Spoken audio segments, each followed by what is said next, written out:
Khowai BJP মন্ডলী কেতাল কাজku অনুকূল Das no khomribui boram yafalai khakam yafarka kesam kasku subrata mojumdar tei hangkor tangfang somin das khobai bodolni juda adongrok প্রথমে আমি আপনাদের সবাইকে নমস্কার জানাই।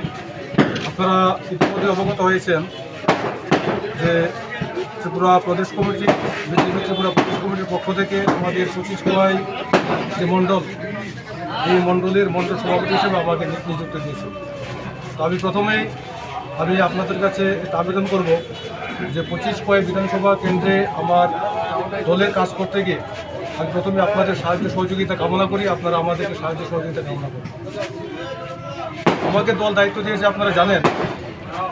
আমার প্রথম যে কাজটা হবে, আমি যে সবাইকে নিয়ে আমি কাজ করতে চাই। আপনারা জানেন যে দুইটা বিধানসভা 2018 এবং 2023 দুইটা বিধানসভা নির্বাচন আমরা পরপর এখানে পরাজিত হয়েছি।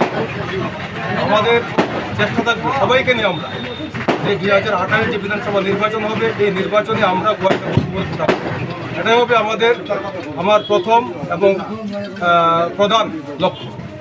এক্ষেত্রে আপনাদের প্রত্যেকের সহায়তা সহযোগিতা আমি কামনা করি। ত্রিপুরা রাজ্যের 60টি বিধানসভা কেন্দ্রের মধ্যে নামের তালিকা ঘোষিত হয়েছে।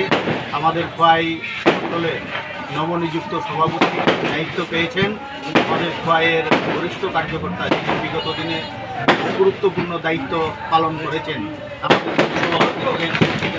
নেতা ছিলেন, পঞ্চায়েত সমিতির চেয়ারম্যান ছিলেন এবং এসসি মোর্চা খোয়াই জেলা কমিটির সভাপতির দায়িত্ব উনি পালন করেছেন।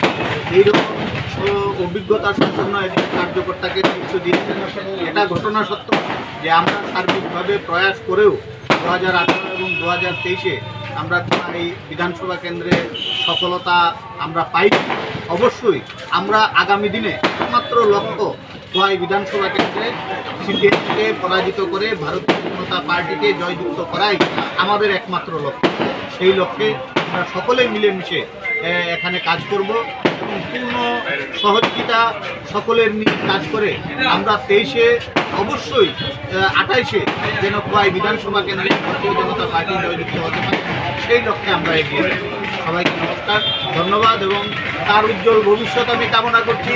অনুকূল একজন খুব ভালো কার্যকর্তা, আমরা জানি। সকলকে নিয়ে অবশ্যই সে কাজ করতে পারবে বলে আমার বিশ্বাস। Thank you.